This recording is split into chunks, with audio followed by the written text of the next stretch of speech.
Good evening, everyone, and welcome to the City of Muskegon City Commission meeting for September 23rd, 2014. Is Reverend Penny Johnson in the audience to lead us in prayer? If not, we will default to... I'd be grateful to. Pardon me? I'd love to. We're going to default to the mayor this, or the vice mayor this time, and that'll be followed by the presentations. But thanks, Diane. Let's bow our heads. Dear Lord, please guide our deliberations today. Allow us to make the decisions that are in the best interest of the citizens of the City of Muskegon and the larger Muskegon community. Guide our deliberations with wisdom and courtesy and respect for one another. In your name we pray. Amen.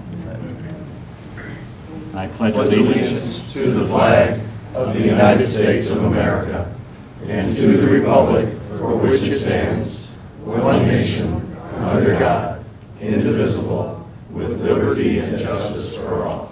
Thank you.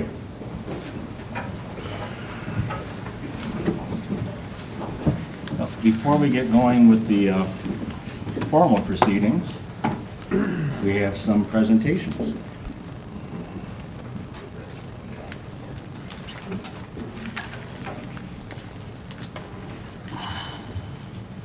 If anything makes a community beautiful, it's its citizens.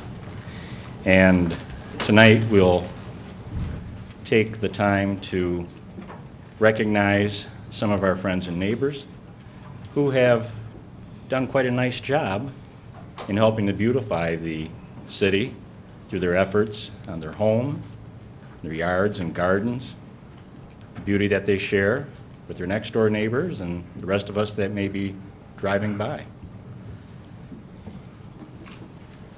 Could I have Larry and Barbara Taylor come forward? Tom and Joyce Voigt? And Richard Svensson.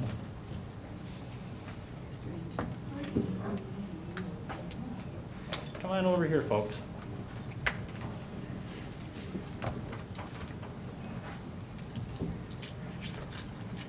And why don't you swing right around here?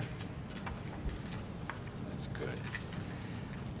Tonight we'd like to extend our appreciation both as a commission, as neighborhood associations, as neighbors, for the beauty that you've extended to us all and the neighborliness that you continue to provide. So to Larry and Barbara Taylor of 2515 Cumberland, it's my pleasure to present you with the 2014 Beautification Awards first place.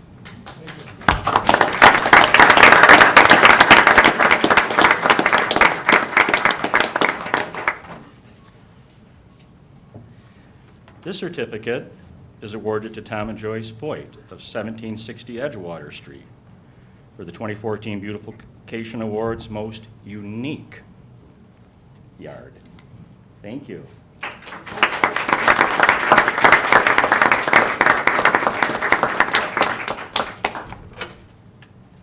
And this certificate is awarded to Richard Svensson of 1875 Walnut for the 2014 Beautification Awards Honorable Mention. Hey, ain't you that kid my mom used to babysit? Richard, it's great to see you, and thank you.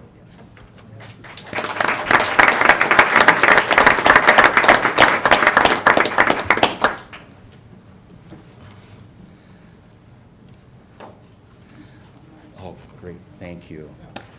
Though they couldn't be here tonight, we'd also like to recognize Mary Ann Seymour of 1446 Beardsley for second place award. Margaret Wimbley of 936 East Hackley for third place award. Scott and Monica Graham of 3065 Knollwood Court for honorable mention. Leon and Lisa Conklin of 1212 West Dale for honorable mention. The Brotons of 1650 Edgewater for honorable mention. Marilyn Magnuson of 1634 Ruddiman Drive, honorable mention. and Sheila Porter of 1430 West Laketon Avenue for honorable mention. Extend your thanks and your gratitude to your neighbors and your friends for, hey, gussying up the place and making it pretty and continuing to accentuate the goodness of Muskegon. Thank you.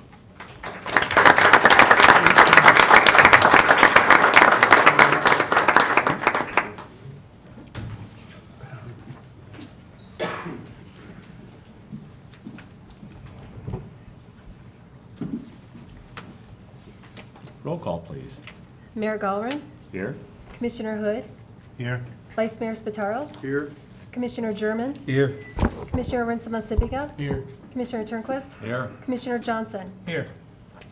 Thank you. May we have the consent agenda, please? Approval of minutes, City Clerk, summary of request. To approve minutes of the September 8th Commission Work Session meeting and the September 9th City Commission meeting. Staff recommendation, approval of the minutes. Small wine maker license, Pigeon Hill Brewing Company, 500 West Western, City Clerk. Summary request. The Liquor Control Commission is seeking local recommendation on a request from Pigeon Hill Brewing Company, LLC, for a small wine maker license to be located at 500 West Western, Suite 1.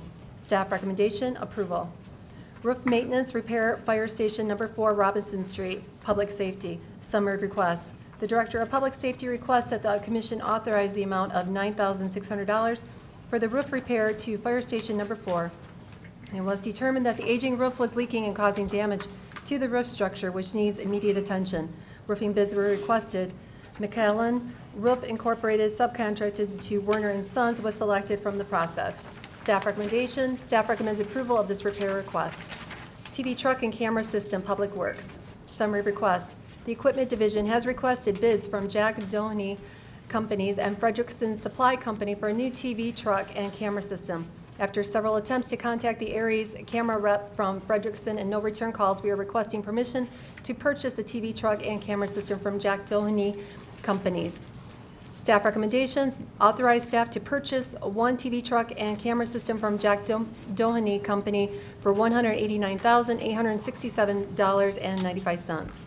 City MDOT agreement for Veterans Park improvements, engineering. Summary request. Approve a contract with MDOT amending the previously signed contract number 14-5155, increasing the grant amount by $123,200 by approving the resolution authorizing the mayor and clerk to sign the amended contract number 14-5519. Staff recommendation, approve the contract amendment and resolution authorizing the mayor and clerk to sign both. New singular wireless third amended tower lease agreement, Public Works. Summary request. Approve the staff negotiated amendment to the contract with New Singular Wireless to add 3 more antennas to the Nim Street water tower and authorize the mayor and clerk to sign said amendment. New Singular Wireless, PCS LLC, a Delaware corporation, and the Department of Public Works have been in negotiations to amend the second amendment to the 1998 lease agreement for the Nim Street and Marshall Street water towers. This third amendment would allow New Singular Wire to install on Nim Street water tower only up to a total of 12 antennas, 3 additional antennas from the current number of 9. Staff recommendation to approve the third amendment to the 1998 lease agreement and to authorize the mayor and clerk to sign. Request to proceed with the redevelopment Ready Communities Program, Planning Economic Development. Summary request. The City of Muskegon is one of 8 communities selected to participate in the Michigan Economic Development Corporation's Redevelopment Ready Communities Program. The program supports communities to become redevelopment ready and to adopt innovative strategies and efficient processes which build confidence among businesses and developers. The MEDC recently released its evaluation of Muskegon and shared the findings at a recent commission meeting. The MEDC is requesting a resolution in support of continuing the certification process. Staff recommendation, approval of the resolution and to proceed with the Redevelopment Ready Communities Program. Sale of the property at 481 Monroe Avenue, Planning Economic Development. Summary request. Staff is seeking approval to sell the vacant buildable residentially zoned lot at 481 Monroe Avenue to the Shoreline Branch Lions Club.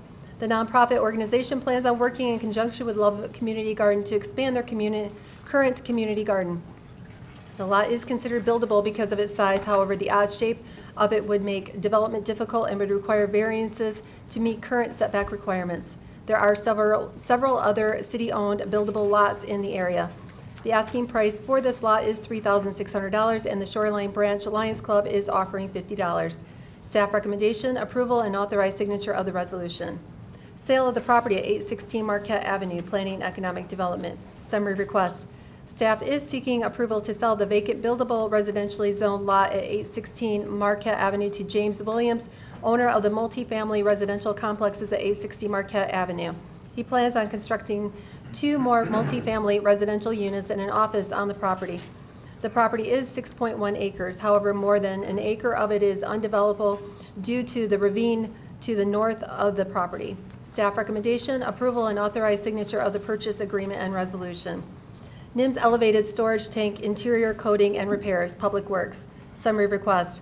Authorize staff to award contracts to 7 paintings for the interior painting and miscellaneous repairs to the NIMS Street Elevated Water Storage Tank and to Dixon Engineering for the project administration, pre-construction meeting, and paint inspection services. Staff recommendation. Staff recommends acceptance of the bid from Seven Brothers Painting and Dixon Engineering for a total cost of $220,383. Thank you. Commissioners, you've heard the consent agenda as presented. Are there any items you wish to have removed for further discussion? Like item H, please. H? Item D for me, Mayor. On what? D. D. Thank you. Any others? Vice Mayor? I would move we adopt the consent agenda as read with the exceptions of item D, David, and H, Henry. Second. It has been moved by the Vice Mayor, seconded by Commissioner Johnson, to accept the consent agenda as presented, minus items D and H. Any discussion? Roll call, please. Commissioner Hood, Yes.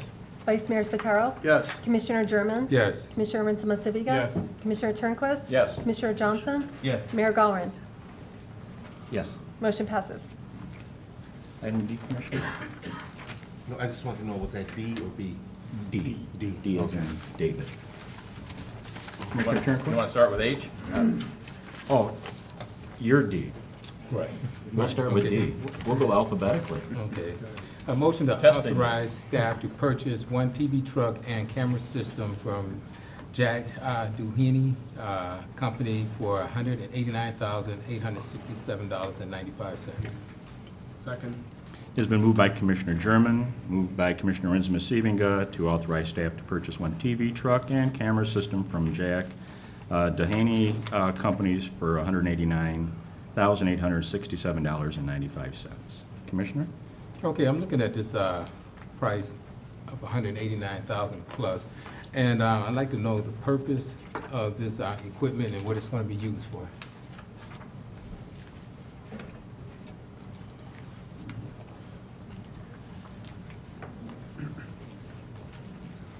Good evening, Mr. El Chattel. Good evening to all. The purpose to replace the current truck that we have, and it's used typically for TVing sanitary sewer or storm sewer. Okay, so you're actually inside the sewer videoing and, Yes, Oh, to okay. help us determine, blockage, cracks, the credibility of the infrastructure that we have in there. okay. And the equipment that we have now, is that outdated or is it not able to perform? Both. Okay, So we're going to auction that in October, sometime in October. We're going to auction the piece that we have in October. And might I add that this item was in the approved budget for that amount of money, roughly that amount of money. I think we're about $4,000 more than we had budgeted for. okay. All right, thank you, that's what I needed to know. Commissioner Johnson? Might this TV truck system be adaptable so that the Department of Public Safety perhaps could use it to monitor hotspots? Would that be a possibility? I'm sure you'd have to get extra equipment, but could that be a possibility? I heard just recently from a couple neighborhood associations that were worried about hotspots in their neighborhood, and one of them actually asked if potentially get a temporary camera set up. Because we're in a public setting, I can't say what I was thinking to say, but no, we would not allow the police department to use that equipment because it wouldn't help them. It's not a TV truck where they can put it in there and monitor it. It has those cameras and smaller ones tubes that go in. that it's basically like a head of a pen, if you will, that goes in there, and it needs water to get up the pipes. unless they want to spray somebody with water, so they probably couldn't have that. It's like a rotor with a camera. Yeah, right. One other question there, Mr. Chateau. I guess in the future, I would like to see visuals of this type of equipment, especially for these large purchases, you know, so I can have some idea of what it is that we're voting on. You know, because this is what you do, but I think it would be very helpful to have some type of visuals and pictures. I think the clerk misplaced it, but I understand you, and it will happen. It will be in the next item that we propose before you. It will be there, a All right, picture thank of you. it at least. Yes, sir. Okay. Anything else, Commissioners? If not, roll call, please. Vice Mayor Spataro? Yes? Commissioner German? Yes. Commissioner Rinson-Massiviga? Yes. Commissioner Turnquist? Yes. Commissioner Johnson? Yes. Mayor Gallron? Yes. Commissioner Hood? Yes. Motion passes. Thank you. And moving on alphabetically to item H, Commissioner Turnquist. I would move that we approve and authorize the signature of the resolution for the sale of the property at 481 Monroe Avenue. Support. It has been moved by Commissioner Turnquist, supported by Commissioner Johnson, to approve and authorize the signature and resolution for the sale of property at 481 Monroe Avenue. Commissioner? This sounds like a great project to me, and I apologize that I have not seen it, and I'm wondering if someone from Planning and Economic Development could tell us about it, how it fits into the neighborhood. I guess there's a garden there already. Yes. Good evening, Mr. Franzik. Good evening. Yeah, this is adjacent to the Love Community Garden. We've owned this property for probably over 20 years without really any requests for it. The shape of it makes it very difficult to build on it, and we have quite a few in the area, so we figured we could give them a discounted price for a community building effort. The product that comes from the gardens goes where? Who uses it? We do have Morning Bear here, the leader of the Love Community Garden. She can probably shed a little more light on that. Morning. And Brian Clancy. And Brian Quincy. Morning, if we could just have your name and address, please. Morning, Bear, 529 Houston, Muskegon, Michigan. Brian Clancy, 338 Yuba Street, Muskegon, Michigan. Brian and I are with the Lions Club. We're both we're Shoreline Branch Club of the Fruitport Lions, and they house everything we do, everything we run through them, because we're doers. So we use them to be our secretary treasurer of the big club. It makes our lives easier. But this year alone, we've had free to pick every Monday. We've given away thousands and thousands of pounds of food this year. Our main goal has always been to try to take our hoop house and create a job for someone, but right now that's a touchy issue, so we'll just talk about the positives.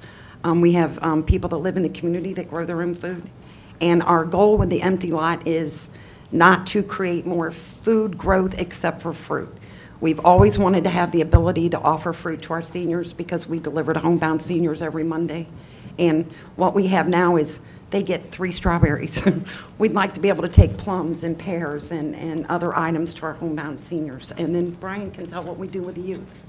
Yeah, we also have a youth programming that we do every summer, all year actually. Every month we take them on a vacation away from, all around Muskegon. And like what Morning was saying, on this property we will put, we have a sisterhood of a program called Alberta Trees for the young man that was killed, ran over by a car in an alley. And we went ahead and we've been planting trees all over the city in public places. And basically that program and this program would help us plant trees, fruit trees in this facility. So it's all in the name of the kids, this whole project. And just so you know, we also have a person that lives local named Paul Veldkamp that's very supportive of the fruit trees. And he's offered to help us get them. The Lions are paying for a licensed contractor to come and clear the lot because we want to make sure we do it right. So we have a lot of support between the Lions and Mr. Veldkamp to get this fruit farm going. And so you know, nothing ever out of the orchard will ever be sold. This is strictly for the community and for the kids to get free fruit from. That's a rule we have. Nothing can ever be sold out of the orchards, just so you know. You'll never see it show up at the market. It's not for sale. It's to give, to share with the kids, and to create healthy living. Well, thank you both. Thank you very much for the great efforts. Anything else, Commissioners? Not roll call, please. Commissioner German? Yes. Commissioner Winston Masipika? Yes. Commissioner Turnquist? Yes. Commissioner Johnson? Yes. Mayor Galvin? Yes. Commissioner Hood? Yes. Vice Mayor Spataro? Yes. Motion passes. You have a piece of dirt. Yay, thank you. You're welcome. Good luck.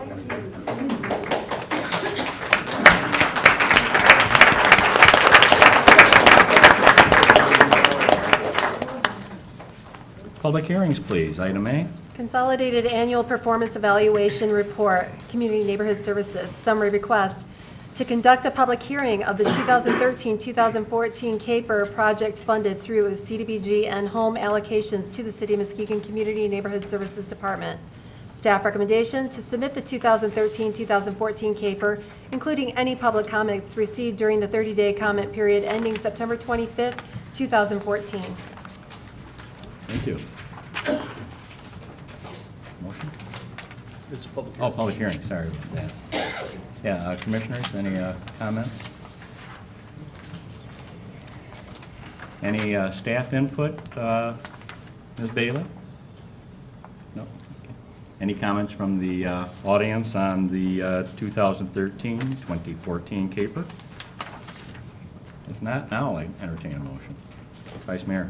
Thank you, Your Honor. I move that we close the public hearing and submit the 2013-2014 CAPER, which is basically the audit, including any public comments received during the 30-day comment period ending September 25th, 2014. Second. It's been moved by the Vice Mayor, seconded by Commissioner German to close the public hearing and submit the 2013-2014 CAPER, including any public comments received during the 30-day comment period ending September 25th, 2014. Onita, people can review this online at the city website, and do we have it available also at the office and the clerk's office? Very good. Okay, very good. Thank you. Any other comments or questions? If not, roll call, please. Commissioner Rizza Massipiga? Yes. Commissioner Turnquist? Yes. Commissioner Johnson? Yes. Mayor Galvin? Yes. Commissioner Hood? Yes. Vice Mayor Spataro? Yes. Commissioner German? Yes. Motion passes. Thank you. Unfinished business, please. Road millage resolution. For me? All right. This is a repeat of our most recent commission meeting. You guys asked the staff to go back and kind of tweak the resolution. When we went back and kind of went over the budget figures, we found that the one item that was kind of in contention, which was the street sweeping, really was not showing in the general fund anyway. We had moved that to the street funds. So it kind of eliminated that kind of as a point of contention. And so what we're doing is re-proposing the same resolution back to the commission minus the information about the street sweeping being spent out of the millage dollars. So it'll essentially show, as you read down here, the $2.24 million annual revenue with $500,000 spent on streetlights and the remaining amount spent on maintenance and construction. We need a motion, don't we? Well, Bad question. well, we have a motion before We need a go. motion first. It's about the motion, it's about the process, because we tabled this the last meeting, so we Okay. need to have a motion to take it back from the table, do we not? And then vote on it, since No. it's already been a tabled I motion? think it was tabled to this date, Correct. in which case it would Table to the next automatically. day, to the work session. No. No. No, that Yes. was, I don't.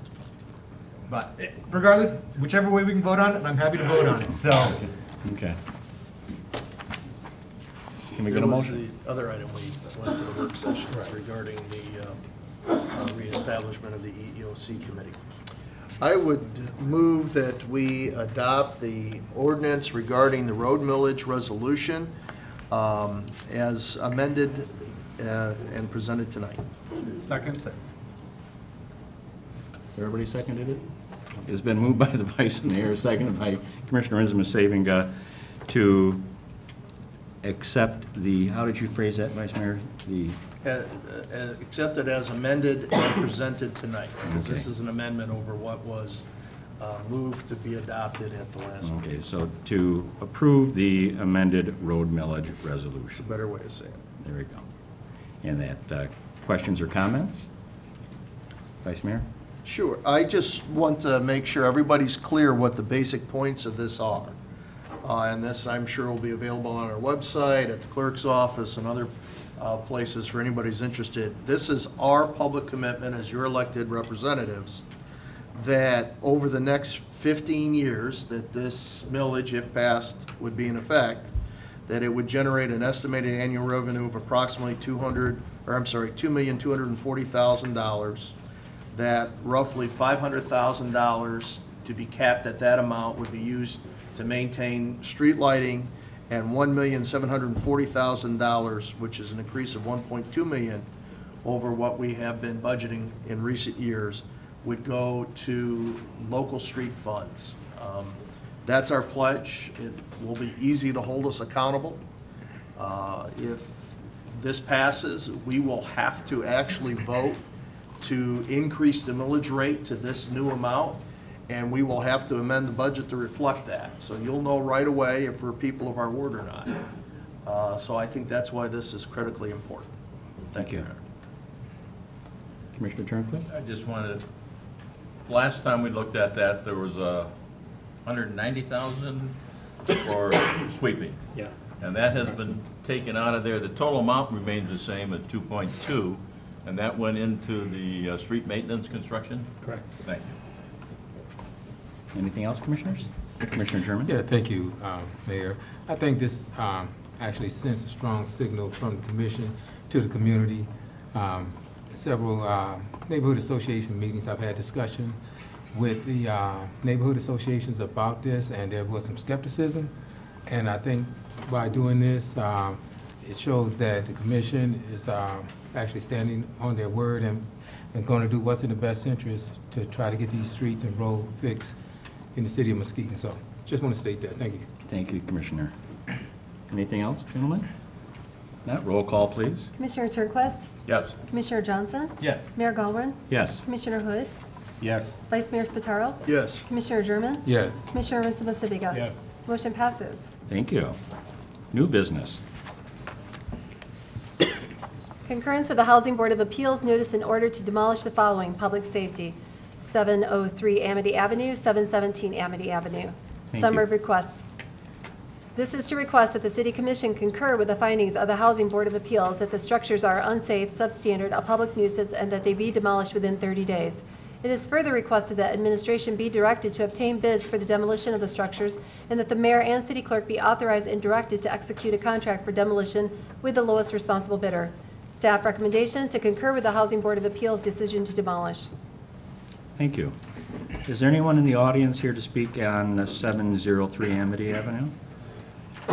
Is there anyone here to speak on 717 Amity Avenue? If not, I'll entertain a motion. I move to concur with the Housing Board of Appeals decision to demolish 703 Amity and 717 Amity. Second. It has been moved by Commissioner Hood, seconded by Commissioner German, to concur with the Housing Board of Appeals notice in order to demolish the following: 703 Amity Avenue and 717 Amity Avenue. Any questions or discussion? Roll call, please. Commissioner Johnson? Yes. Mayor Galvin? Yes. Commissioner Hood? Yes. Vice Mayor Spataro? Yes. Commissioner German? Yes. Commissioner Rinsama-Sibiga? Yes. Commissioner Turnquist? Yes. Motion passes. Thank you.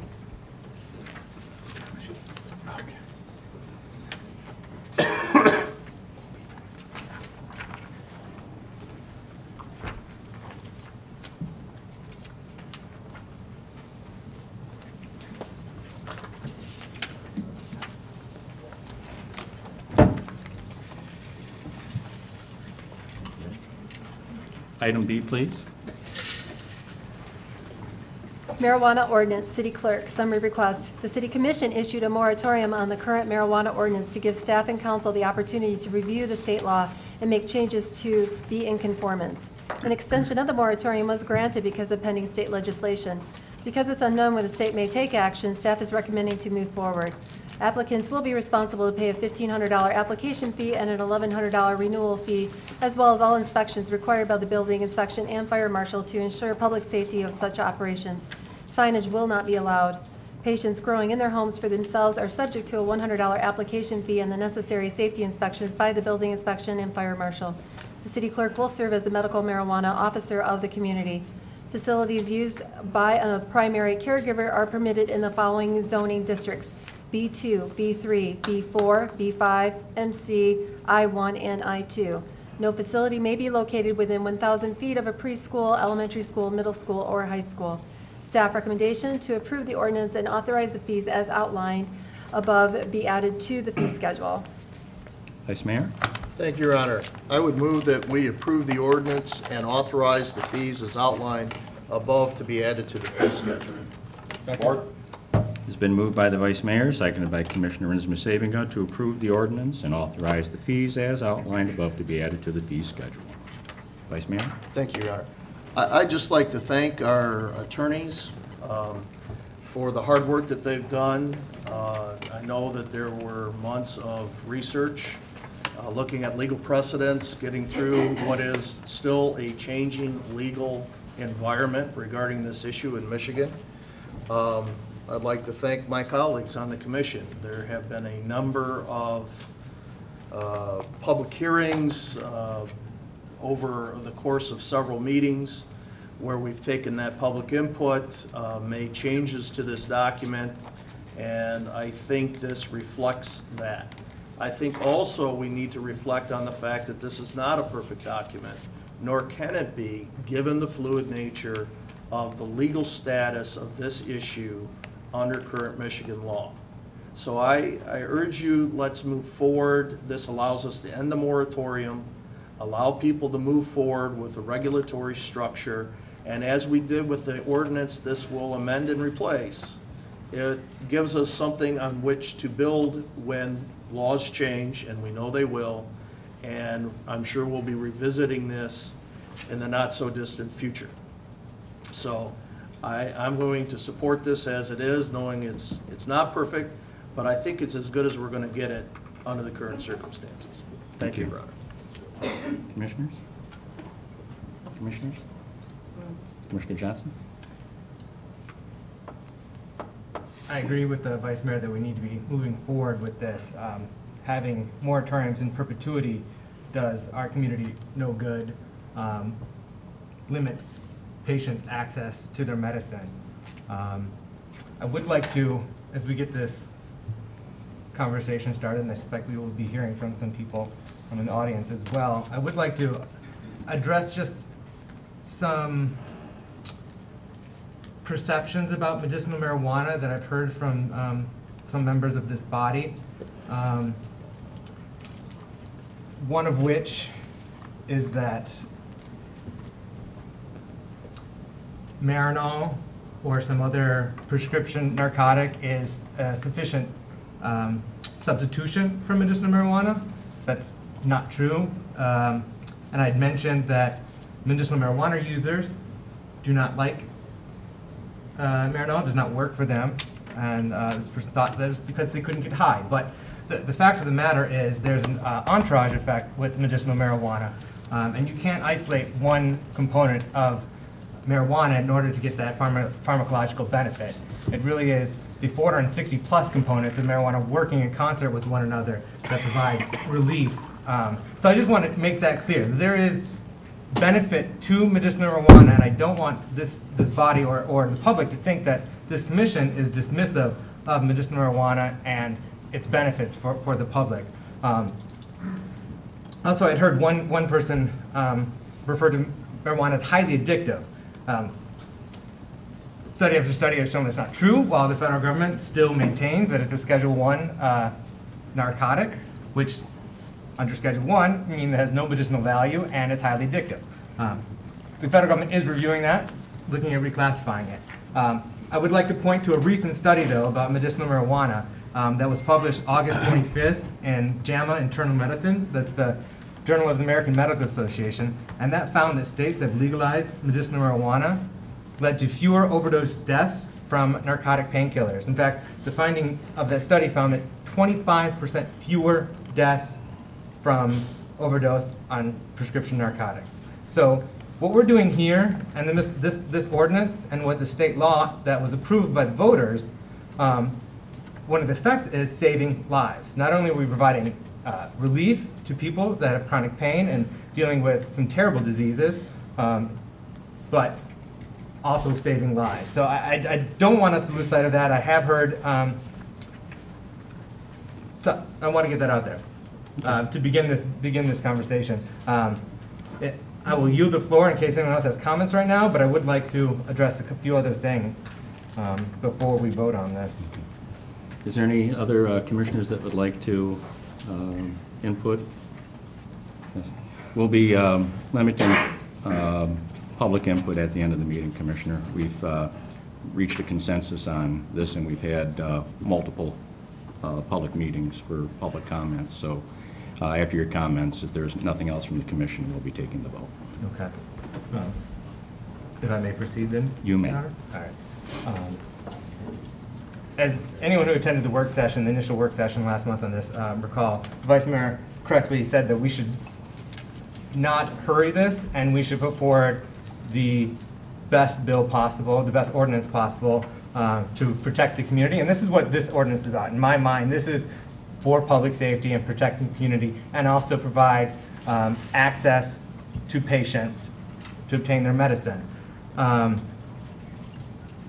There are some issues still, that having given this a review recently, a closer look today, some other things popped up, and issues that have been brought to my attention as well. One thing I would like to address is with regard to inspection.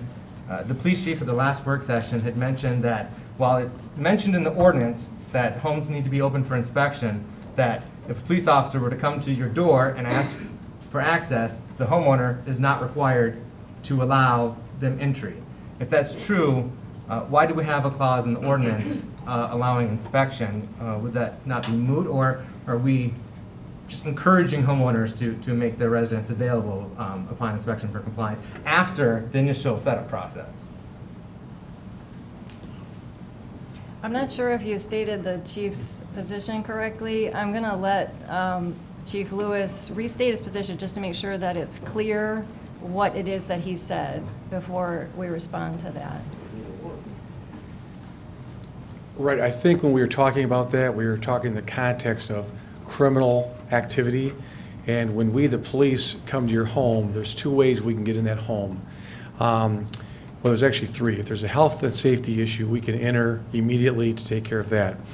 Generally, we can get in a home with consent, but if there's a crime afoot and the resident doesn't want us to enter, we have to get a search warrant. Okay, let me be clear on that. There's other entries, and this would fall probably under like administrative, where we have ordinances where a building inspector comes in order to have your plumbing, you allow them in, and you look at the plumbing, and that's administrative type inspections. There's no crime afoot there, whatever, and you are to cooperate, because if you do not, and then if obviously, you know, your plumbing wouldn't be approved, and there would not be an occupancy permit, you know, issued, and it could delay someone like moving in their house or living in their house. Do you see the difference there? Yeah. Okay. Absolutely, and I think it's appropriate to have that administrative access, especially in ensure compliance with building inspections. I think that that aspect of the ordinance makes people feel uncomfortable. Let me pull this up right quick. I've got a lot of papers here.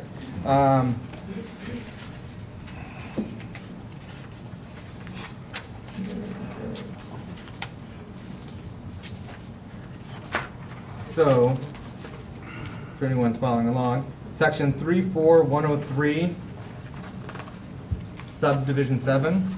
The premises shall be open for inspection upon request by the city's appointed inspectors, building officials, fire department, and/or law enforcement officials for compliance with all applicable laws and rules. In that regard, the inclusion of law enforcement, I think, makes some patients feel uncomfortable and obligated to have to open up their homes any time of the year, which I think goes above and beyond what any other homeowner who's happens to be growing produce in their basement would be obligated to do. So I don't think it's fair to have that additional encumbrance on patient growers, basically. And meanwhile, the Michigan Medical Marijuana Act, initiated law of 2008, if we look at Section 6,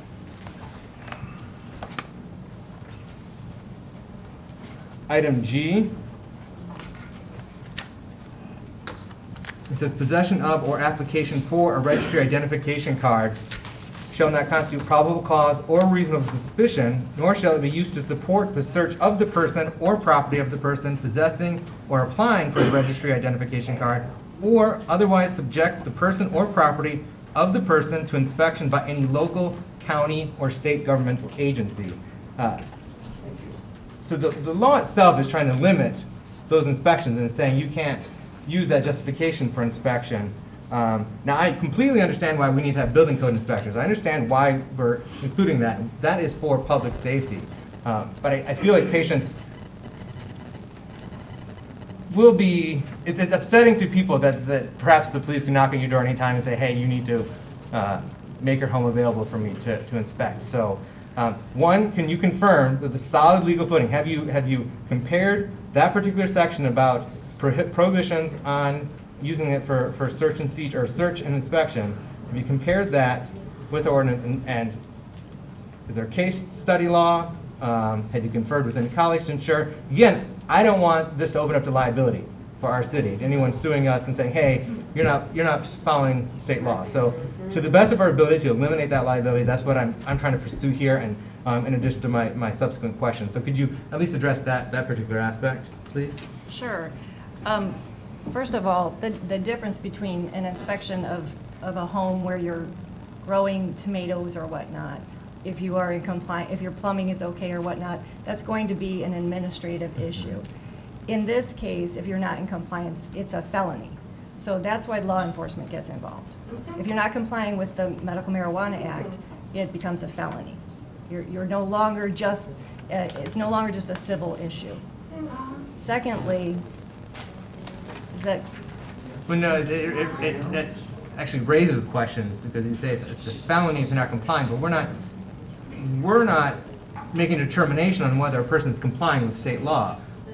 We're asking them to comply with this ordinance, and with regard to inspections, you need to have plumbing, electrical, and whatnot inspected, and then the ordinance is asking you need to have your home available throughout the year for any of these administrative officials or emergency services or Department of Public Safety to enter your home at will, essentially, throughout the year, which I suspect the police chief is not, and his department is not going to be showing up at these patients' homes regularly, and they're not going to be, club-footed about it, heavy-handed. But right. You I want to make sure. Have to remember that the law enforcement can't come in without a search warrant, without permission or a search warrant. That's the first thing that you have to always keep in mind. So this ordinance is requiring people, if they want to grow under state law, to waive that right.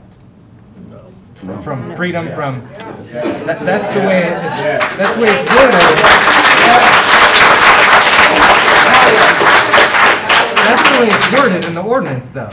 So, do we need to have a caveat saying this is optional, or we encourage you to open it? I mean, I understand you having access in order to comply with the building inspections at the beginning and at renewal. Although I think renewal should be 2 years instead of 1 year, but that's besides the point. So at renewal, having inspection available as well. But what is the reason for having that access throughout the year in first section? What public good does that serve outside of administrative? And you're talking specifically about the law enforcement being able to do the inspection, not other types of inspection? Yeah, because what would law enforcement be doing there in between renewal periods?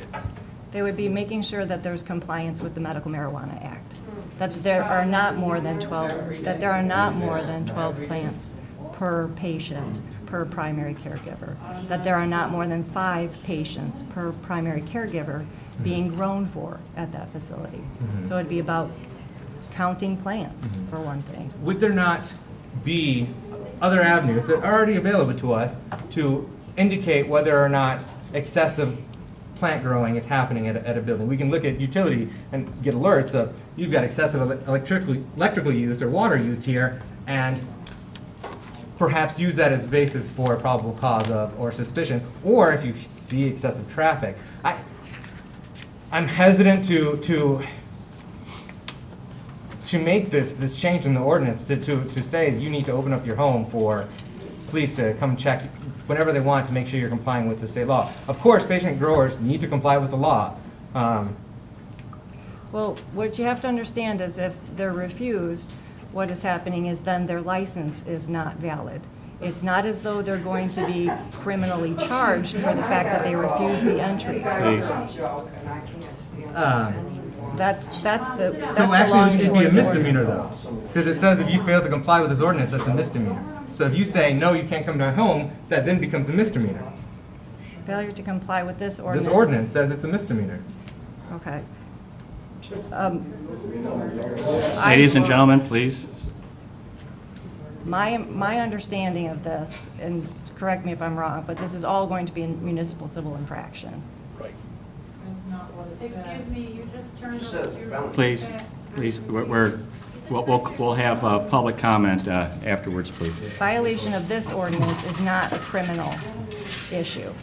Violation of the Medical Marijuana Act means that you then cannot use the Medical Marijuana Act as a defense in a criminal proceeding. Well, section 34112, subdivision 6 says a violation of any section of this article is a misdemeanor.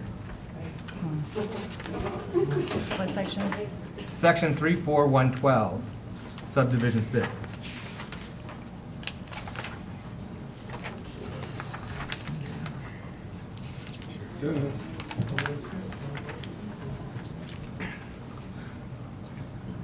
Yeah, I think you're right. I think that needs to be Stricken? looked at. Not stricken, but I think maybe we need to look closer at the language of the law enforcement being involved in that then. Because could that potentially run afoul, if that would happen, would that potentially put us in legal liability with state law then, if we were trying to enforce that? No. Okay, but you would like to still look into that further, that particular I would like to subdivision? hear discussion about it further as to. Amongst the commission Yeah, commission tonight. input on that. Okay. Would the commission like to discuss that point currently, or should I move on to the next Why item? don't you finish what you're doing? Okay. I mean, no, please, I please, go just ahead. want to make sure that, listening to Commissioner Johnson and making sure that we are in line with state law. And, yeah, it can become a liability if we are not in line with them. So my concerns is, if we're going to vote on this and if we need to make some changes, do we need to table this and go back again and revisit this later? Or are you certain, I would say, sure that this does exactly align up with state law? Well, what I can tell you with absolute certainty is that of the many ordinances in Michigan, if you look at all of the ordinances in which dispensaries are actually allowed, there is not a single one that doesn't require inspections. The question that is posed here is whether or not law enforcement is specifically mentioned as a party to the inspection. And the fact that this is a misdemeanor, coupled with the fact that the law enforcement is mentioned as part of the inspection team, I understand how that's somewhat troubling, because I'm not sure, quite frankly, that other ordinances are being misdemeanors, but that violations are misdemeanors. So that is one point that does actually, for the first time, occur to me, that law enforcement being specifically listed as being allowed to do the inspection and the refusal to allow the law enforcement to come in being a misdemeanor, it could be considered problematic. However, the way I envision this is not that this is going to be, we're not going to trample this, we're not using this, which is of course the fear. So you want to word it in such a way that the fear is allayed and that it can't be abused, obviously. But I can tell you that there is not a single other community in Michigan that I've looked at that doesn't have an inspection process with dispensaries. So. If I understand Commissioner Johnson correctly, I mean, with inspections from the law enforcement, you're not saying that this would be just a time where they'll just come up and just pop up and just randomly check these marijuana growers, I guess I'm using the right term here, homes, only if they feel that they're not in compliance, if they're actually have more plants. What is the limit for planning? Is it 12? Is So 12 per patient. Per patient? And each primary caregiver can have 5 patients. Okay. Plus themselves. Plus Right. themselves, for a total of potentially, if you are a registered caregiver as a patient and a caregiver who has 5 patients that have specifically designated them as giving them the ability to grow for them, then you could have 72 plants. Okay.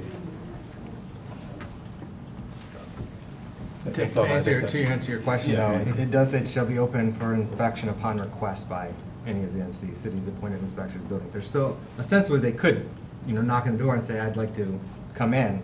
And as this ordinance is currently written, if they say no, it would be a misdemeanor. Misdemeanor, right. Yeah, and I think the problem could be solved by changing it to a municipal civil infraction.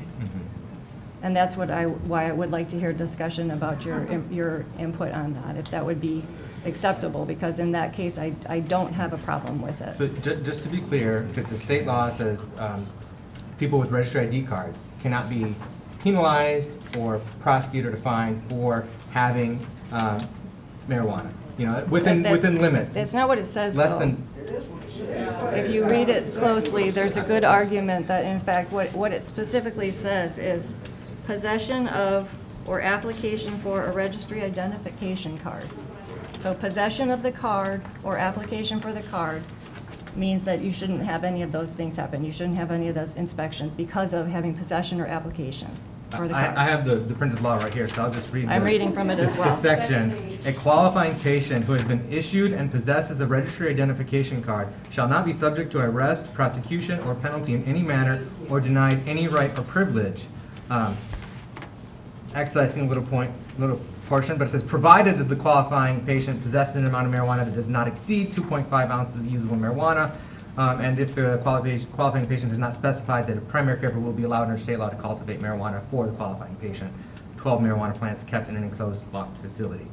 So that suggests that a registry ID card holder is protected from arrest, prosecution, or penalty in any manner. And so what you hold, though, is this is for general medicinal marijuana use. What we're doing with the ordinance is with simply growing. So therefore, it could be penalized because you've not registered your grow operations with the city. That's the distinction, the legal distinction, That correct? is the legal distinction, and if you look at the language closely, what it says is that for the medical use of marijuana in accordance with blah, blah, blah, it's silent as to regulation for growing marijuana.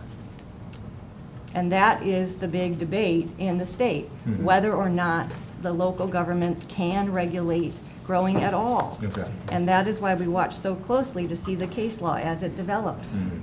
Though that hasn't been tested, the idea of actually regulating, coming in, for example, inspections, hasn't been tested in court yet. So can we say with certainty that we will win that if tested? No, of course we can't say that with certainty. But I can tell you what's happening in the communities. And all of them are regulating based on the police power for safety and health reasons, making sure that these grow operations are safe. Absolutely. And I'm of the view that municipalities do have the legal right to provide reasonable regulations for the Health, public, safety, and welfare. Yes, of the community. It's completely So reasonable. So I don't object on those terms. So would we be able tonight then to make any amendment to this section 6 then to change from misdemeanor to civil ordinance? Yeah, I truly, Civil infraction. I believe that if that was amended to a municipal civil ordinance, that we don't have constitutional liability for having somebody say, police, you can't come in, and then you being criminally charged.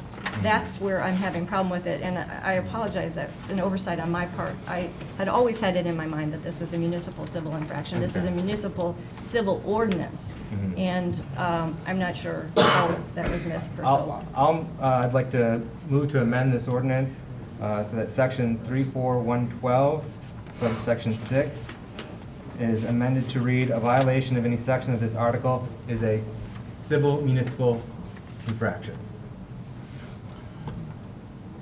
Support. It's been moved by Commissioner Johnson, supported by Commissioner Muskegon, to amend It's the same enforcement. Section 6, Section 34-112. A violation of any section of this article is a misdemeanor 2. The violation of any section of this article is a civil municipal infraction. We can go with discussion after that, right? Input? So that was an amendment to the motion. Right. Thank you. Yeah. As soon as I proposed that amendment, I had second thoughts because it still leaves us in this situation where if someone says, no, you can't go in my home, you're going to get fined just because they don't want you in your home. No.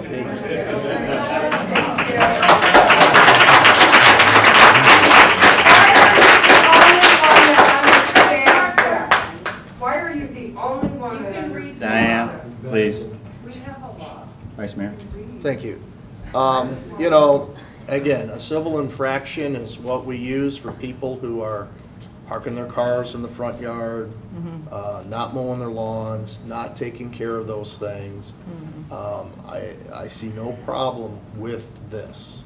This, again, is something that, you know, again, as we've heard time and again, first of all, state law is in conflict with federal law. Who's to say that the next administration doesn't change their willingness to enforce federal law on these issues, and all bets are off at that point. So I think we need to keep in mind that we're working on unsteady ground here. The state law is still in flux. There is a legitimate health and safety need with these types of circumstances. And I think we have to move forward on this and at least come to a resolution. We're already being sued. I suspect no matter what we do, we're going to get more lawsuits. And the sad thing is, the sad thing is that because there's not adequate legislation coming out of Lansing, we're in a very unfortunate situation where a lot of what we can and cannot do is going to be defined through the courts as various communities' ordinances are tested. And some court cases are going to say, this is what you can do. And so if you're in conflict with that, we'll be back here amending it. And if it goes the other way, then everybody else will, probably us included, adopting those things that the courts are said are allowed. So I think we need to sit and be honest with ourselves that when we're on an issue like this, with so much legal uncertainty, where the law hasn't been tested, where we don't have adequate rules and regulations out of Lansing, that we are taking a plunge into the dark in a certain respect here, and we're going to get some lawsuits on this. I mean, there's no way around it. The easy thing to do, and this, people should listen to this, the easy thing for us is just, as the law allows, do a permanent moratorium, and then we don't face lawsuits. But that is not an acceptable outcome here, is it? So I think we need to proceed as we are in good faith and get this ordinance on the books so that people can start applying for their licenses and operating as a legitimate operation under local and state law, and move forward. And as we need to make amendments, we can make amendments. I have no problem with the amendment that was made, but I think it's time for us to move forward on this. Any closing comments, input? I have a question. On the amendment. Sorry. Oh, okay. Yes, I have a motion. No, my question was about some of the fees, because it looked like I remember reading some information where under the state legislation, they couldn't charge fees for, it was a renewal fees or something like that? There was a conflict with fees that the city's charging that conflict with the state. Correct me if I'm wrong. On this particular act or something else? Well, I guess with the procedure of allowing medical marijuana growers to grow marijuana, but also dealing with the fees. And I can't remember verbatim exactly where I read that, but it seemed like it would be some type of conflict with fees. That's why I'm asking you for legal advice. No, to my knowledge, there has been nothing spoken about that for Okay, the just wanted to make boards sure. at this Okay. time. Anything else before we vote on the amendment? Right, that's what we have to do next. Okay. Roll call, please, on the amendment. Commissioner Hood, Yes. Vice Mayor Spataro, Yes. Commissioner German, Yes. Commissioner Rinsema-Sibiga. Yes. Commissioner Turnquist, No. Commissioner Johnson, Yes. Mayor Gallman. Yes. Motion passes. Okay. Closing on the overall, Commissioner. Pardon? We're moving to wrap up on the, Well, I'd like to make another motion to amend, please. He has it right. Section 34103, subdivision 7. I'd like to amend fire department to fire marshal and remove law enforcement officials.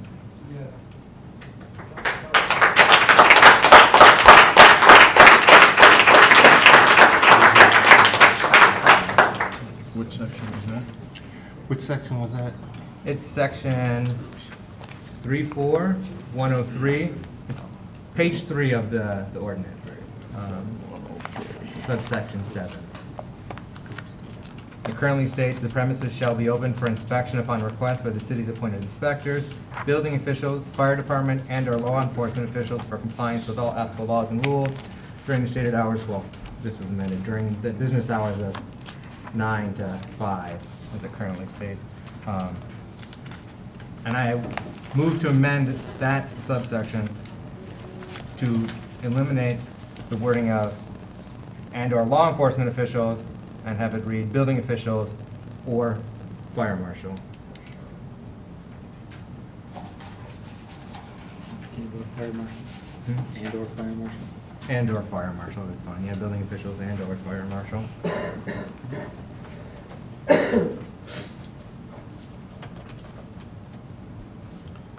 Mayor, have a I comment on see that? no second. No, there's no second. There's no second. Nothing to discuss if there's no second. All right. That's unfortunate. I would say that the police would still have avenues to ensure compliance other than this particular section of the ordinance. We addressed the last work session, Mrs. Landis, about confidentiality, and you confirmed that the city will abide by the confidentiality of the state law. Have you conferred with city staff about implementing that confidentiality? Because at the same work session, and this came to my attention afterwards, rereading the law after that conversation.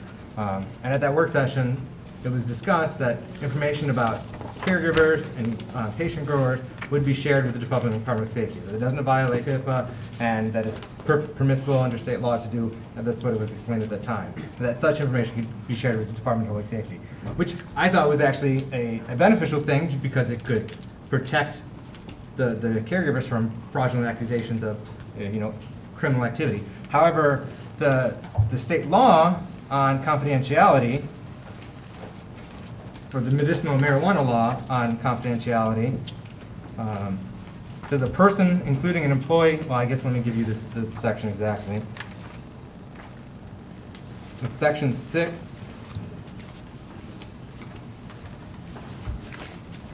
6H, subdivision 4. A person, including an employee, contractor, or official of the department of or another state agency or local unit of government who discloses confidential information in violation of this act is guilty of a misdemeanor punishable by imprisonment for not more than 6 months or a fine of not more than $1,000 or both. I just want to ensure that you've completely vetted this, you've conferred with staff to make sure that they're going to be in compliance with it, because the last thing we want as anyone in the city clerk's office is to be fined or imprisoned for any amount of time because of violation. So I just want to make sure that that's been addressed already and they have protocols in place to comply. Because as this reads, it says,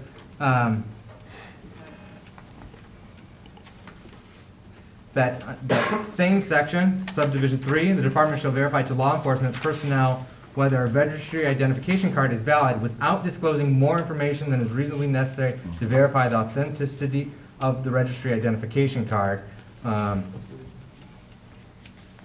It's very minimal information that can be shared. And that's only after the department has requested that information, after the Department of Public Safety has requested that information from the State Department. The state law does not indicate that any municipality may share that information. But your understanding is we can begin sharing that information? No, we cannot share that information. Okay. It will only be given to the city clerk, who will be processing applications, and to law enforcement. Okay. And cannot be FOIA'd either? Our Correct. records will not be FOIA'd, okay, on that regard. Just two more things, if I may, Your Honor.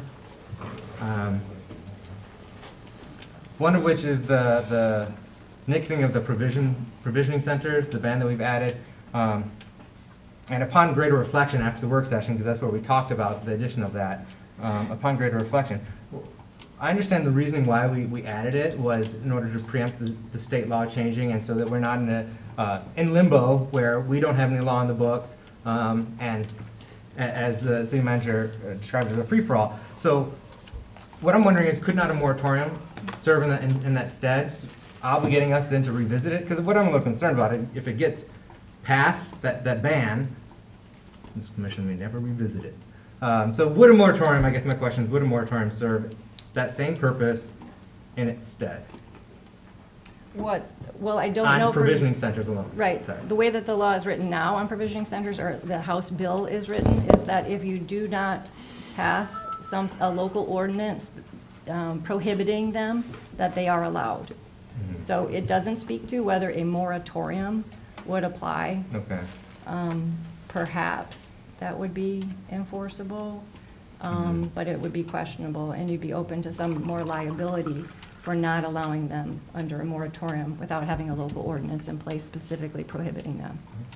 Thank you. I hope that this commission and staff will revisit that down the road when that state law comes into place, because I think there could be a potential proper, safe role and a benefit to the community to have the possibility of a provisioning center, because not everyone can grow and not everyone can find someone to grow for them to obtain their medicine.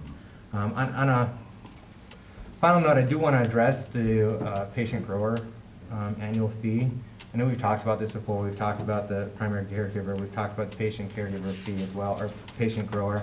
And as it was expressed initially, that $100 fee was set to be low in order to not discourage registration and participation. But it just comes across to me as insensitive to patient growers, people that want to cultivate their own medicine. It seems unjust and unfair that we're going to be tacking on $100 every year just so that they may pursue that, in addition to any of the building inspection fees.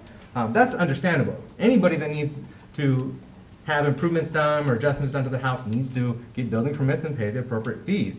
Now, paying a fee on top of that to grow their medicine, it seems unjust, and we're not doing that if you want to grow peppers in your basement. And so I don't get the distinction there, and I think it would be better, and I mentioned this before, and about the Treasury Fund, but I wanted to revisit the law to see exactly what it says. And that is Section 6L of the Michigan Medical Marijuana Act. And it says the Michigan Medical Marijuana Fund is created within the state treasury, and I think this gets to what Commissioner German might have been talking about earlier. The Michigan Medical Marijuana Fund is created within the state treasury. All fees collected under this act shall be deposited into the fund. The state treasurer may receive money or other assets from any source for deposit into the fund. The state treasurer shall direct investment of the fund. The state treasurer shall credit to the fund interest and earnings from fund investments. Money in the fund at the close of the fiscal year shall remain in the fund and shall not lapse to the general fund. I think that's the key distinction, because that money is sitting there. It's not going to the general fund. It's being collected every renewal of the registry ID cards. And anyone who wants to be a caregiver or go for themselves, or anyone that has a registry ID card has to pay $100 every 2 years into this fund. So that fund is sitting there with money. I shall continue with this section. The Department of Licensing and Regulatory Affairs shall be the administrator of the fund for auditing purposes. The Department of Licensing and Regulatory Affairs shall expend money from the fund upon appropriation for the operation and oversight of the Michigan Medical Marijuana Program. So it's my view that we should nix the $100 fee on patient growers. And if the city wants recompense, which I think is reasonable to get recompense for staff time to administer the Michigan marijuana program, as allowed by law, I would encourage city staff to seek recompense from the state treasury fund there. Yes. Vice Mayor? Thank you.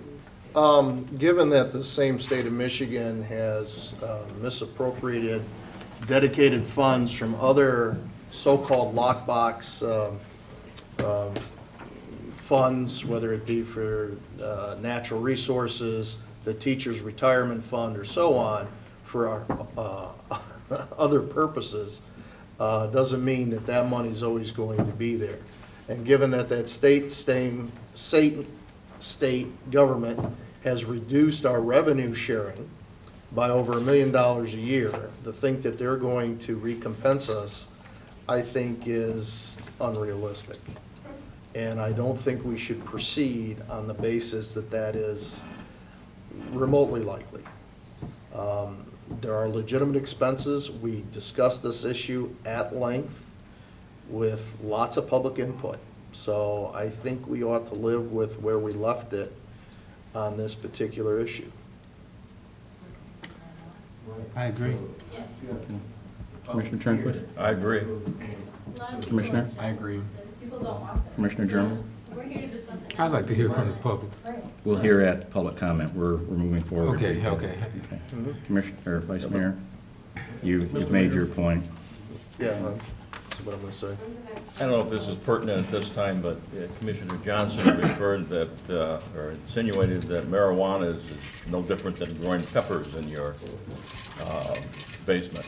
However, we are treating the Michigan marijuana law as the law of the land, which it is not. Marijuana is addictive, and it's... Well, he's entitled to... Excuse me, the commissioner has... just as many reports that support that as say it does not. You can find... Folks. You can find reports that will support everything. And if the federal government can override what we're talking about, and they call it a drug that should be controlled. But we don't want to recognize the federal government. We want to recognize something other than federal law. Federal law will supersede what we're going to do. And I don't know, and I feel very, very strongly that the city has a right to come in and inspect. If a police officer comes to my front door and he's properly identified and wants to come into my house, why not let him? I'm not doing anything. What's That's just my 2 cents. Thank you. Commissioner, please. Are we discussed all the points? I just wanted to make one comment in response to Commissioner Turnquist. Per the federal government, it's Class 1, Schedule 1 narcotic, which says it's highly addictive.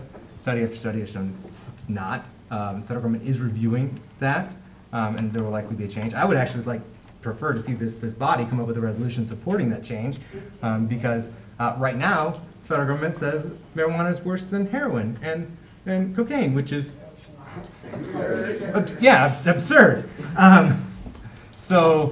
And in fact, interestingly, one of the studies that has shown support for why it's addictive is treatment rates, and that actually came out of the Office of Drug Policy Control from the White House in the Bush administration. The directive was to states to encourage putting people in treatment programs rather than prosecuting them. That's good. Fewer people in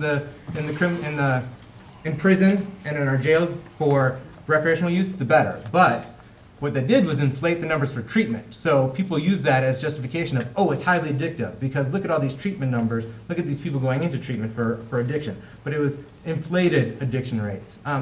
So that's all I wanted to say on that point, Commissioner Turnquist. Now, with regard to federal law and saying it preempts state or local law, and that's why we can restrict medicinal marijuana. There was the case of Turbeek versus Wyoming that said the municipality cannot use federal law, the federal prohibition on marijuana as reason for a municipality to severely restrict use of medicinal marijuana. So there's actually case law on that question of a municipality using federal law to preempt state law as rationale to restrict its use. So I don't think that holds water. Luckily, respectfully. Right. And luckily in this matter,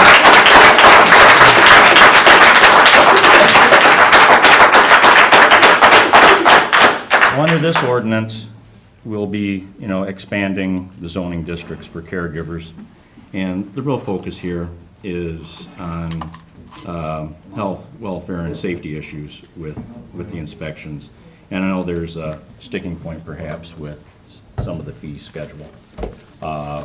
However, the intent of this is in no ways, the restriction of the use. It's expanding the caregiver ability to operate, outside of what we currently have. So, if there's nothing else, roll call, please. Mayor Gallron? Yes. Commissioner Hood? Okay, what are we? The We're underlying voting motion to is amended. adopt the ordinance. Yes. Vice Mayor Spataro? Yes. Commissioner German? Yes. Commissioner Ritz-Masibiga? Yes. Commissioner Turnquist? Yes. Commissioner Johnson? No. Motion passes.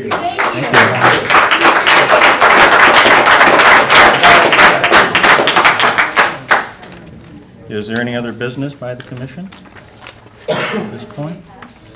Can we get clarification just on one matter?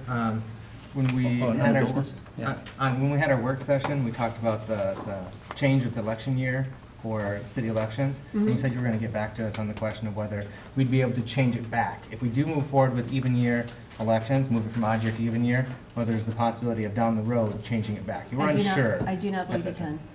Okay. Yeah. I do have a question into the state, but that was what they stated. They were going to look into it further, but they didn't believe you could go back. Okay. Yeah, it's similar to what school districts, they were encouraged to move to even years, and they're not allowed to then change. What's the best way for the public to contact you?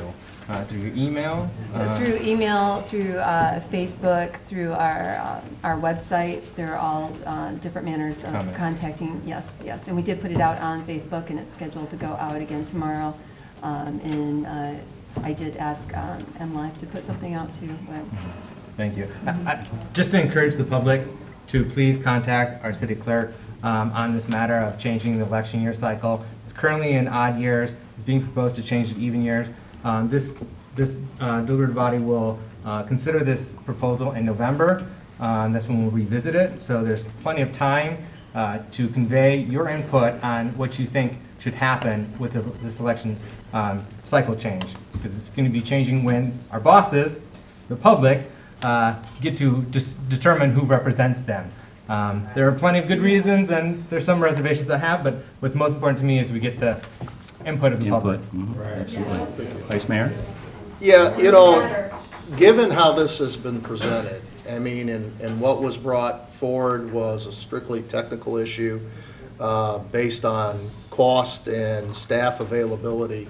But quite frankly, I don't see this as an important enough issue for us to change the current process, which has worked well since the last charter amendment electing mayors directly, which took effect in 1998, for us to stir up any additional controversy. So, I guess unless there's overwhelming support to continue to authorize staff to spend their limited time and energy on this issue, I would suggest we tell them that we perhaps may revisit it at another time. But at least for the rest of my term, I just assume that we leave things as they have been and has met the needs of this community, which means that you get the vote on all of us up here at the regular time as opposed to a year later.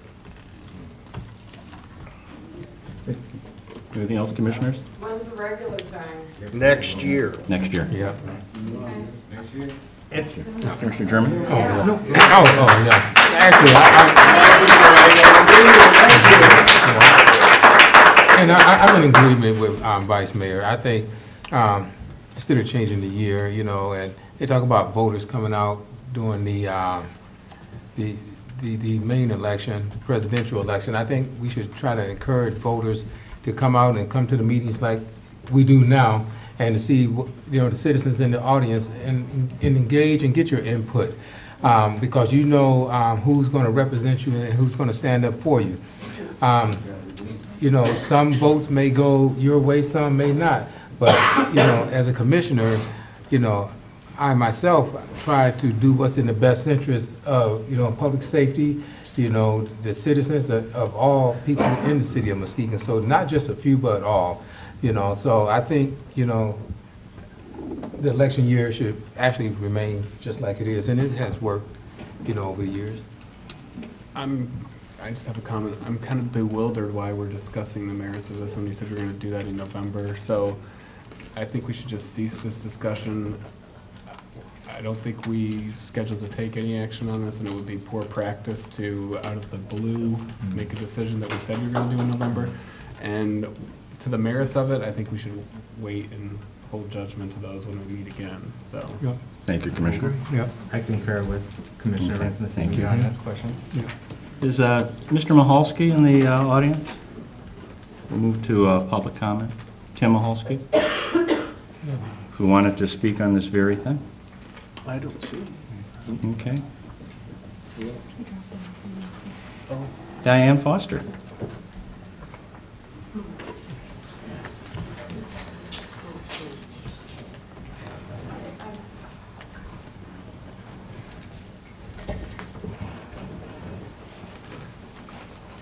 Evening, Diane. Good evening. Diane Foster, 135 Ottawa Street, Muskegon, Michigan. A few things about the marijuana law that you, or the ordinance that you guys are getting ready to implode on everyone, upsets me. The monies part is one of them.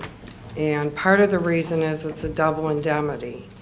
I, as a care person who's taking care of a patient, I'm a secondary caregiver. I only can obtain medicine for them. I don't grow. So they may grow at home. I'm going to pay a $1,500 fee to help them obtain medicine when they have none in their grow. And they're going to pay $100 to you to grow. So we're both paying you for the same patient in their services. Is part of my problem. You have a 5-to-1 ratio here if every caregiver had 5 patients. But every caregiver doesn't have 5 patients. Some caregivers only have their husband or wife, or their grandmother, or their sister who has cancer, or you guys have the assumption that every single care person has 5 patients. That's upsetting to me, okay? Fee-wise, it's upsetting to me. It's excessive. Secondly, it is very insensitive to patients to think that you could enter their home at any particular time, considering they're maybe have an ostomy, maybe they're bedridden, maybe they're not exactly up to physical par to handle your inspections. So I have a problem with the patient end of this. You know, you guys have a dispensary mentality, and I understand that, and I get the dispensing part of this, and I get that you would like to see it regulated, but in all honesty, I could turn into a resale shop, do what I do, and just do it outside of the city, and people will come to me. I don't have to be here to do it, and I won't have to pay a dime to do it. So you're going to have people leaving the city, or you're going to have caregivers dropping people. You're going to have caregivers dropping people and making them grow on their own. So you're going to go from one person growing for 5 people to 5 people five more people growing in their homes that are just patients. So you guys have really not really thought about this wholeheartedly. I know you haven't because I've talked to you. And you guys, not one of you will ever come down and sit and really just see what goes on in an hour with these patients before you make these choices. You should have come down. I've invited you. People are really sick. We save lives. Remember, just one point of clarification, Diane, that, you know, for inspections, that can't happen at any time. It is during business hours, and... Okay, so if I run my business between 5 and midnight, you're not bothering me then? Is that what you're going to say? Because that's what I'll do, is change my hours for you. An appointment would be made. I don't know what you want to do. Or an appointment made. I understand Okay. that, but I'm just saying, I Right. mean, I don't understand entirely what you're all trying to do except make money. I understand we need money in this city, I get it. No, the I have intent, asked the the intent is, state. the intent is not to make money. Okay, then what is it? Then just what is it? The intent is to have a mechanism for regulation and, Okay. and for the inspections, okay? As anything else, so, but be that as it may, this is a work in process, and we'll see how it goes, and as has been mentioned before, if it needs to be tweaked, it'll be tweaked. Realities change. You don't even know us. So, Okay, well, Okay. all I have to say is that if everybody spent their money on a lawyer instead of giving it to the city, you guys will have a heck of a fight on your hands. thank you.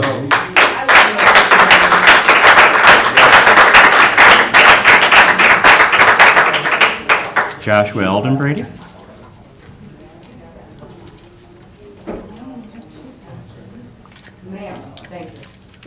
Joshua Eldon Brady, 1336 Spring Street. And I'm a bit conflicted as to what to say because there's a couple things I want to respond to. I'm not here to talk about whether medical marijuana is a good thing or a bad thing. The voters of the state of Michigan overwhelmingly said that it's what we want. The voters of the county of Muskegon, by an additional 5%, overwhelmingly said that it's what we want. But I'm looking at this ordinance that you just passed without prior public comment on many of the elements, wondering on the open meetings implication of that. And as an attorney and as a citizen, there's two things that I'm a bit perplexed by, and two things that I think are absolutely appalling. And that's not even looking at whether there's Fifth Amendment or HIPAA problems. I don't know HIPAA well enough to say. I'm confused by an ordinance that seems to assume that we're stuck in grow lamp technology of the 1950s. We have LED and fluorescent bulbs. LED grow lamps for 12 plants pull less energy than my laser printer does. You don't need new wiring to run energy efficient grow lamps for 12 plants. Maybe for 72, maybe if you're willing to run your electric bill up with old incandescent grow lamps, whatever. I am perplexed by section 109 that references that home cultivation has to follow the home occupation rules, even though they can't sell, so it's not a home occupation. They're not allowed to have a sign. They're not allowed to have customers. They're not allowed to do any of the things that the home occupation rules talk about. I don't even understand why that's in there. I am a bit appalled that I'm not sure anybody knows what you just passed, because section 107 says the distribution of marijuana is generally unlawful and this act does not authorize any activities such as a dispensary. But section 106 says dispensaries used by primary caregivers are permitted in the following zoning districts. Are they permitted or not?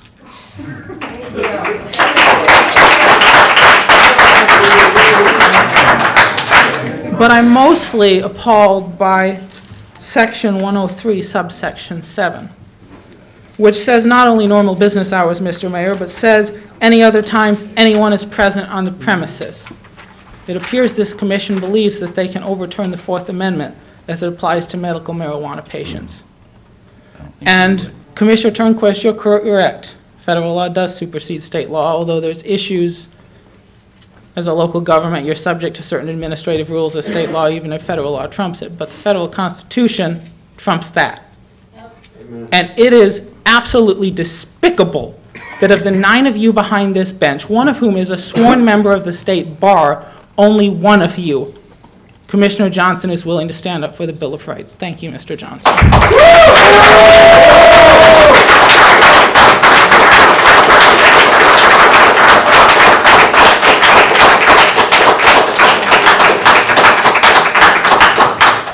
Are there any other members of the audience who would like to address? Sir, in the back, please.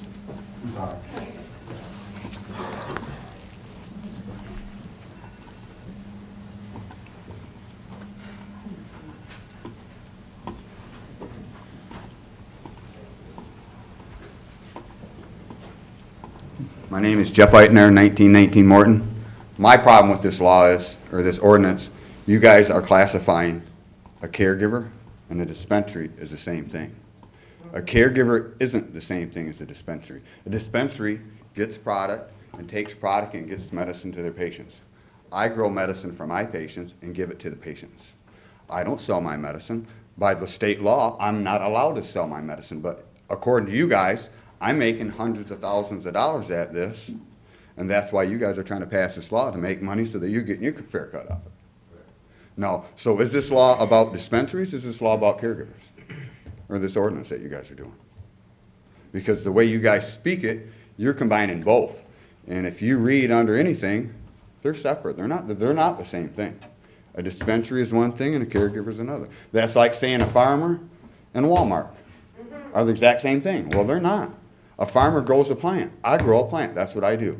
And you guys are talking about fires and all this inspections because you had fires, but yet you guys never proposed any statistics stating, well, we've had 800 fires this past year and 700 because of medical marijuana. Where's all this proof that you guys need this and to go in there and inspect my house? I mean, I'm growing a plant's what I'm doing. I'm not manufacturing a part or anything to where it's on and off. It takes 4 months from plant to end on most plants. And you guys want to come in and stop me and then start me again with this new ordinance, the way you guys talked during the working session, that we have to quit for 15 days.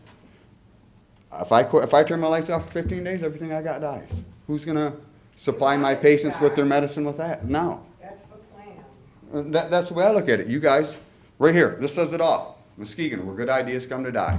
Thank you and have a good day. Thank you.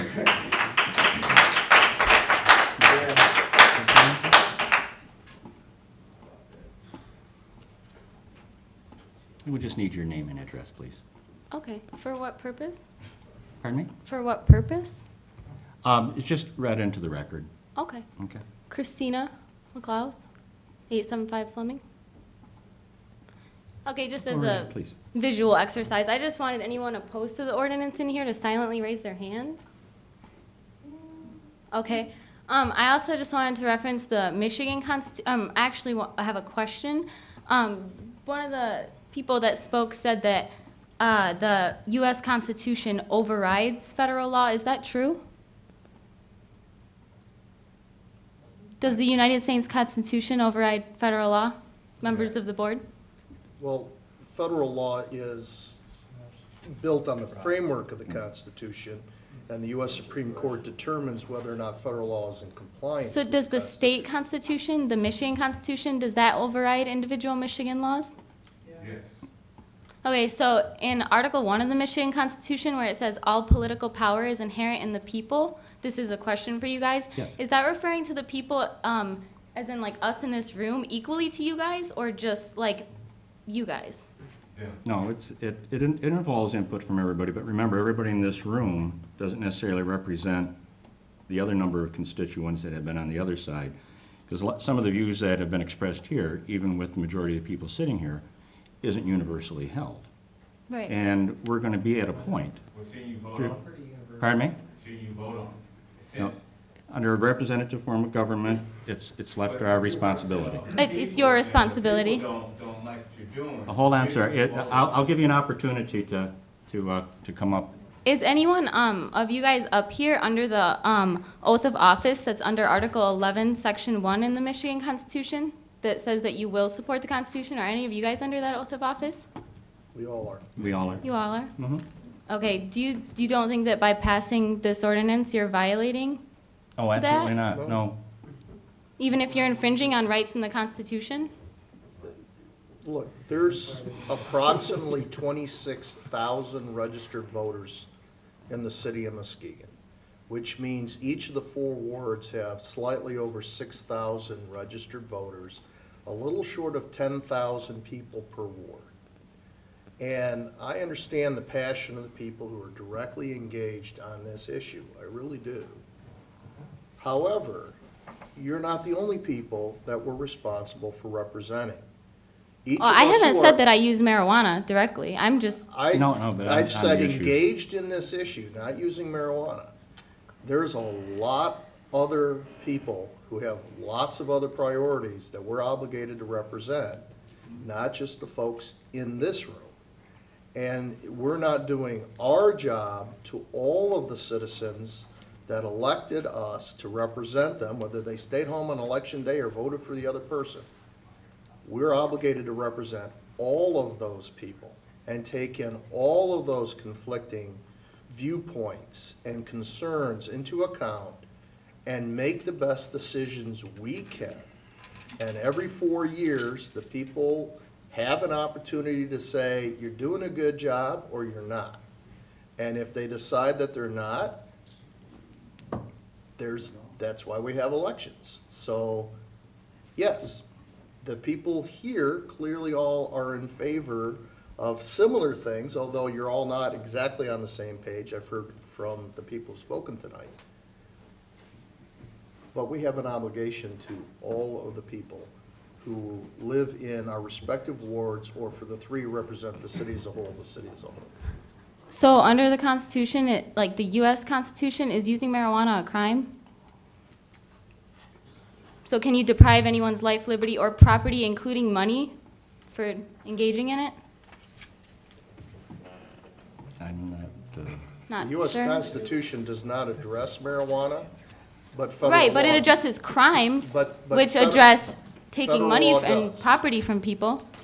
Federal law that's been found in compliance with the U.S. Constitution does address the use of marijuana. And does it say it's a crime? Yeah, Well, you said what addresses it? federal law that has been tested and found constitutionally supportable.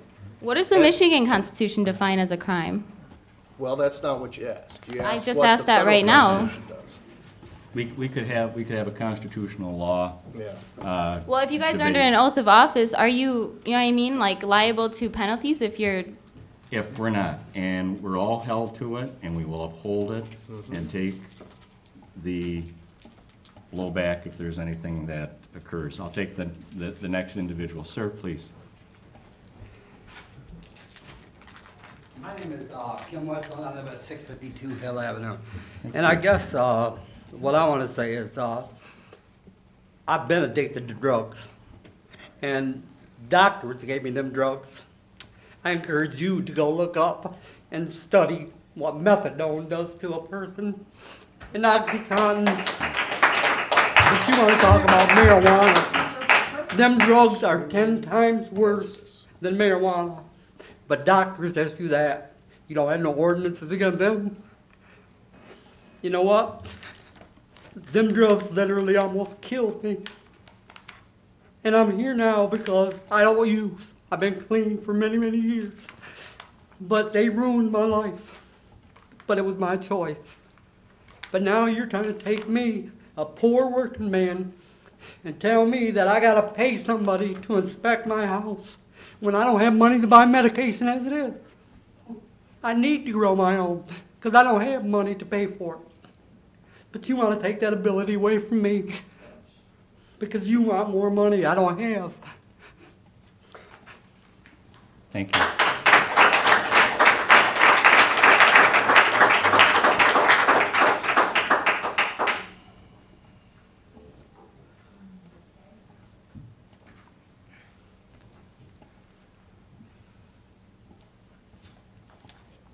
My name is Julius Lepperter. I live at 876 Allen Avenue. I'm a government student. This is my first semester in government. So I know that about leaks and the masses. What I don't understand is that this is a civil infraction. When you take out the marijuana aspects of it, this is a civil infraction. You guys are labeling a group of people and putting on a burden that most people cannot pay, and you guys do not see that. I don't understand that. When there's other avenues that you can accomplish what you want to do without infringing on our rights, that you guys did not look at. You did not talk to no caregivers. You did not talk to no patients. You won't even put anybody on, what's the word I'm looking for, to do the inspections that have knowledge of growing and the equipment that is used. You cannot sit here and tell me that it's not about money. Where every avenue, it looked like it's all about money. You talk about the people who are here, you talk about the people who are not here, that you have to be responsible for, that you're supposed to represent, but what about the people who are here? And if it's a number of overwhelming people here telling you that they don't want it, and you have so many representatives that do want this, why not let it be a public vote? Why would you take that responsibility on your own self to determine what the masses want, when we are the people who are elected you in office, and we are telling you by overwhelming claps that we do not want this, that you need to find a better way. If you get with us, we can give you a proposal that's a lot better. What about a city dispensary? Why not put all the dispensary under one unit and work with them cooperatively to give the people what they need, instead of trying to tax people who don't have that money? You guys won't even go and take care of Mason and Fifth Street, where landlord tenants have slum property, but you're willing to come into just regular patients' houses? That is unforgivable. Don't you think you have more responsibility to us than what you're doing right now? Like, what's the consequence of you guys saying no? You know what I'm saying? And then you have not given us anything that you're going to give us. You're taking our money, but you're not giving us anything. You're saying safety for the public. What about the safety of us? We're the one who's getting robbed. We're the ones who's being shot at. They're coming into our homes. We're not going into theirs. What about our rights? What are you doing for us? You talk about everybody else, but the people who matter, us. Thank you. Thank you.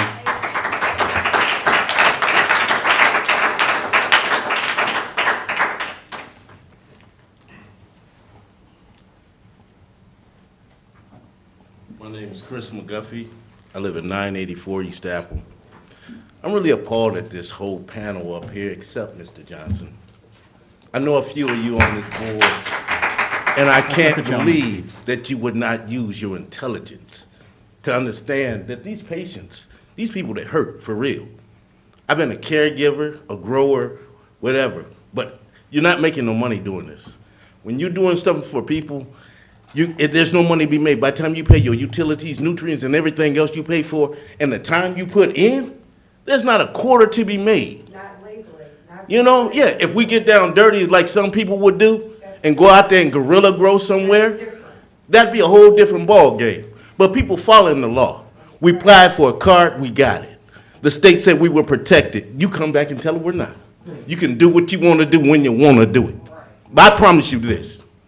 If you stand by this, I will work every day, whoever's in my district, to get you out. Because if you don't respect me today, I won't respect you tomorrow.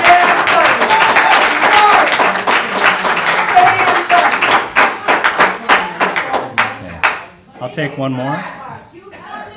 And I did ask the state for money for our city, just so you know, recently. Shanti Davy, 4380 Hackley Point Lane, Norton Shores. And I'm certainly glad I don't live in Muskegon today. I have not had this sickening feeling in the pit of my stomach since I was here last. And I just want to say, why are you so backward? Why are you so uneducated? I mean, I just don't get it. I just don't get it. 26 states will probably pass, well, it would be 26 states that have medical marijuana laws this November. Washington, D.C. is set to decriminalize marijuana. There are many, many thousands of studies out of Israel and Spain that prove that it does incredible things. Not just take care of chemo, nausea, or of pain. I mean, there's over 1,500 people that have been cured of cancer with it. It's been proven. The Department of Health of the United States of America has patents right now that use marijuana as a cure for rheumatoid arthritis, and they are holding them. And yet they say that it's a Schedule I drug, that there's no medical benefit. But they hold many, many patents on marijuana. And, you know, I don't know why you don't choose the right way to go. You're always choosing the backwards way to go. And I only can think it's because you still are on this wanting to gentrify Muskegon. Embrace the population that's here and listen to it and live with it. What does medical marijuana have to do with gentrification? That's rhetorical. You don't have to answer. And this ordinance is definitely made to make it difficult, especially for patient and patient caregivers. My mother, who many of you on this panel have met, is a medical marijuana patient, and she has Alzheimer's and rheumatoid arthritis. And this has saved her terrible suffering and made her life more bearable for the past few years. Now, even the state, because she's on Social Security, has a reduction in her fee. Now, it's difficult for patients to get medical marijuana. That's a challenge here. It's difficult to afford it. And the poorer people who probably need it more because they don't have insurance coverage and things like that are now, it's now even harder. I'm so disappointed. I thank you, Ken Johnson, for being intelligent enough to really research the truth about it. And if you really read the truth about this, there was no way you would do this. I mean, it's ridiculous what you're doing. You have the power to change it. Then we will see how it goes, and as the experience and history goes on. You've already passed it.